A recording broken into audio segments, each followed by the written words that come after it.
en dessous du championnat de France. Hein. Exact. Alors, les deux boxeurs au centre du ring pour les ultimes recommandations de Monsieur Lefebvre. Et puis, on va partir pour 8 reprises de 3 minutes avec au bout une qualification pour une demi-finale de la Coupe de France du super moyen, des super mi-moyens. C'est parti. Alors, on voit tout de suite la différence de taille, de morphologie entre Hussein Behram, nettement plus grand que Jimmy Colas en culotte rouge.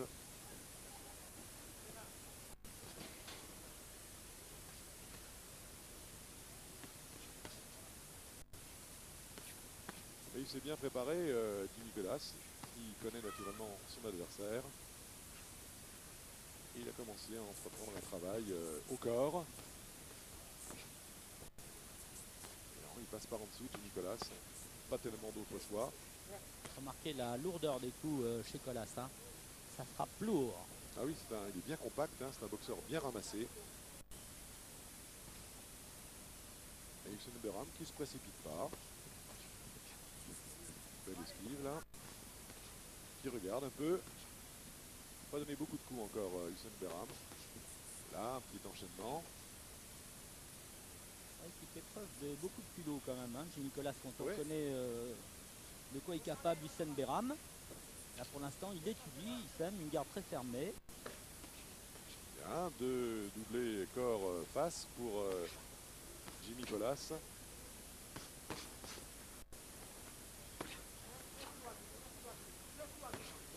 Jimmy Colas qui s'entraîne avec Gabi Mapuka, hein. C'est un peu dans le même style. Ouais, dans son champion de France, hein, Gabi Mapuka. Oui, travail de battant en avance, en désaxe du buste. Ça démarre bien. Oh, l'uppercut réussi par Hussein Behram. Il n'a pas donné beaucoup de coups encore, mais ceux qui l'ont donné sont arrivés. Un deuxième. Je pense que ça va être l'arme de Behram, hein, de un boxeur qui avance comme ça. Qui est plus petit, ouais, c'est sûr que la pointe du menton est plus facile à aller chercher.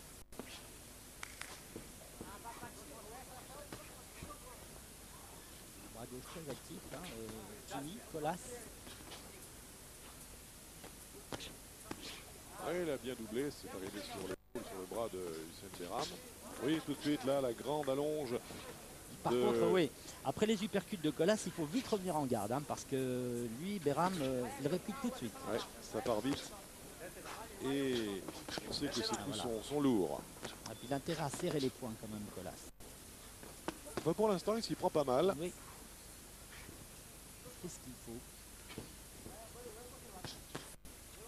Bon, on va voir ce qui se passe quand Hussein Behram va décider d'y aller aussi. Hein. Voilà. Un crochet qui l'a touché, ça y est. Suivi ça y est, par un gauche. ça y est, ça y est. Ah oui. Ah oui, c'était net et clair. Hein. Sur l'oreille et tout de suite le gauche qui a suivi. Et là, il a été éprouvé. Une droite percutante. Il a été envoyé au tapis, notre ami Jimmy Colas. Vous voyez, mine de rien, hein, dès que Behram a passé une accélération, ça a suffi. C'est la fin de cette première reprise, évidemment. Ce knockdown donne évidemment un avantage à Hussein Behram. Tourne-toi. Respire bien. Il ne faut pas prendre les coups. Ok? Respire. Ça va dans ta tête ou pas? Oui. C'est dommage pour Jimmy Colas. Il avait assez bien traversé cette première reprise jusque aux ultimes secondes où il s'est fait surprendre par une droite d'abord de Behram qui lui a touché le sommet de la tête et ensuite dans la foulée, si j'ose dire, voilà, le direct du gauche, encore une petite droite et là, c'est le knockdown dans cette première reprise. Jimmy Colas est compté sur la seule accélération finalement du Hussein Behram. Hein, on a vu déjà le résultat. Deuxième reprise. Très très tactique, hein, Behram.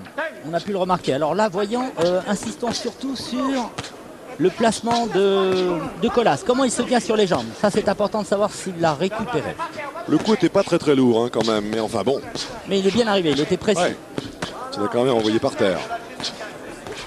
Là, il aurait intérêt peut-être que là, ça pas revenir tout de suite. Et à essayer de tourner un peu, et essayer de respirer encore un peu. Parce que s'il revient à la bagarre tout de suite, Il a l'air bien compté sur ses jambes là, il a repris ses appuis. Oui, oui, je peux crois qu'il considérer qu'il a récupéré. Ouais, il n'est pas très éprouvé. Bon, sauf psychologiquement, quoi. Hein, être envoyé à terre au premier round, c'est jamais encourageant. Nicolas, c'est un garçon volontaire. Attention, il commence à enchaîner ses coups, Hussein Behram.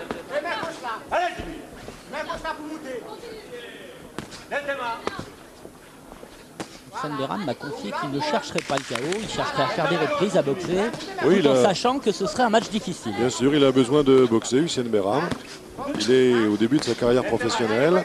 Là, il est en 8 reprises de 3 minutes. Plus tard, il faudra affronter des 10.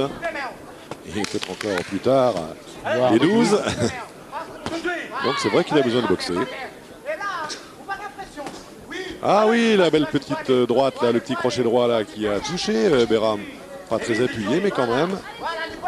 Là, l'uppercut à Behram a du mal à passer. Oui, c'est ce qu'il est en train de faire. Les pivots, c'est pas mal du tout. Parce qu'il sort de l'axe là pour l'instant. Il reste trop longtemps dans les cordes. Ah là, oui, mais il se sort en belle force. Réplique encore. Il s'en sort en force.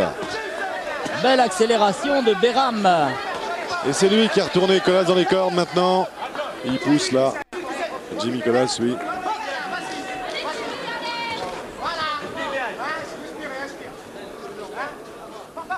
Oh oui, attention. Alors l'uppercut, attention, si ça arrive, ça peut faire une différence fondamentale. Quelle sécheresse dans les coups de Behram.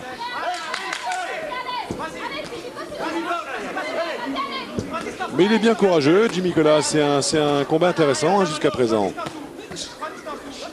Il se protège bien et chaque fois qu'il a l'occasion de passer par en dessous, Colas ne s'en prive pas. Il donne beaucoup de coups. Oui, Behram est obligé de reculer maintenant. Bien sûr, c'est Colas qui marche. Et de pivoter surtout, ça avait bien marché. Voilà, ce qui lui permet de revenir en direct et en uppercut.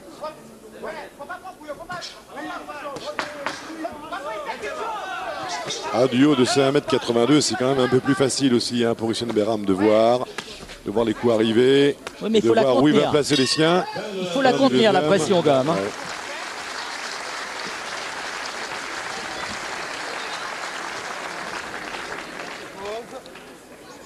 Allez, on relâche tout. Il fait quelques petites erreurs là, hein, quand même. Hein, oui, il a fait quelques petites erreurs, Hussein Behram, ce qui n'a pas échappé à son coin. Pas qu'il sait s'endormir hein, par le rythme qu'impose Jimmy Colas. On a vu quand même quand il accélérait, Hussein Behram, il était capable de faire très vite une différence. Patrick Malézé qui a le bras en écharpe mais qui est quand même dans le coin de Hussein Behram. On récupère. Bon, Hussein, encore une fois. Voilà, droite, gauche, là, 3-4 coups très bien enchaînés par. Tu ne pas suffisamment, tu l'attends trop à mi-distance. Par Hussein Behram, merci Yvan Bonnes de nous remontrer ces images au ralenti. Et crochet gauche derrière. C'est comme ça la deuxième reprise. Donc on continue sur ce travail-là. Et c'est maintenant l'appel du troisième round de ce quart de finale de la Coupe de France des Super Welter qui oppose donc Hussein Behram en culotte blanche à Jimmy Colas en culotte rouge.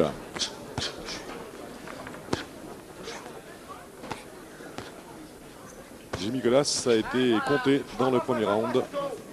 Il est donc en retard. Allez, ça s'accélère, ça s'anime du côté de Hussein Behram. Et il y a de bonnes esquives et une bonne protection de la part de Jimmy Colas qui revient bien très courageusement. Toujours aussi déterminé, hein, Colas. Il est sur l'un, mais il lâche pas. Hein. Absolument. Oui, cette droite là est arrivée avant que Behram n'ait pu remonter sa garde. Attention, il est très actif aussi, Jimmy Colas. Et il compense sa différence de taille et son manque d'allonge bien par une pugnacité vraiment. C'est vrai. Et c'est un garçon qui est capable de mener tambour battant comme ça les 8 reprises. Hein. Il faut savoir qu'il a un rythme constant. Il distribue des coups. Et là, Behram ne sait pas comment faire pour reprendre sa distance. Et puis, je vais vous dire un truc, René, j'ai l'impression, bon, ça fait, on a suivi tous les combats pro de Hussein Behram. Je le trouve pas comme d'habitude, moi, ce soir, un petit peu emprunté. Non, c'est-à-dire que c'est l'opposition. C'est l'opposition qui est très méritante, là. Là, vous avez un Colas déterminé, volontaire, et qui envoie des coups à tout va. Et Behram, il n'a pas l'habitude. Ah oui, il met une grosse pression de Jimmy Colas. C'est vrai. Avec naturellement tous les risques que ça implique. Hein. On l'a vu à la fin du premier round, mais enfin, C'est pas une partie de plaisir là pour l'instant pour Hussein Behram. Une excellente deuxième reprise hein, pour Colas, qui a une garde très très serrée et qui remise à bon escient, voilà. À tel point que Behram est obligé de temps en temps de serrer un bras pour laisser passer l'orage. Ouais. Behram touche quelquefois, mais ça n'empêche que gauche-droite là. Ne lâche Pleine pas. face, attention. Il est dans ses cordes depuis beaucoup trop longtemps, Hussein Behram. Qu'est-ce qui se passe? Il se passe qu'il a affaire à un homme très valeureux qui a que des victoires et chez les professionnels et qui est là, présent. Il n'est pas là en victime. 2 boxeurs invaincus, hein. 9 combats, 9 victoires pour Hussein Behram, 5 combats, 5 victoires pour Jimmy Colas et... Rien n'est fait, attention. hein. Ah oui. Attention, Jimmy Colas est en train de prendre confiance. Bien sûr. Alors il y a quelques traces de sang sur le visage de... Behram manque de jus là, hein. Behram, Il faudrait mais qu'il se ressaisisse. C'est le Moi, moment. je vous dis qu'il n'est pas comme d'habitude ce soir. Il Hussein est blessé Behram. en plus. Ce qui va Il pas... est coupé à l'arcade droite, effectivement. C'est jamais bon pour le moral. Et Colas, lui qui ne se pose pas de questions, qui continue à avancer. Et il l'a gagné ce round, René. C'est vrai. Malmené, Behram. Dans cette deuxième reprise. Ah bah écoutez, il est revenu. Hein. Moi, je considère qu'il a effacé le knockdown du premier round. Et que les deux boxeurs sont à égalité. Grâce à ce bon travail dans ces 2 derniers rounds de Jimmy Colas. Et puis, il y a cette petite blessure à l'arcade droite de Hussein Behram qui va peut-être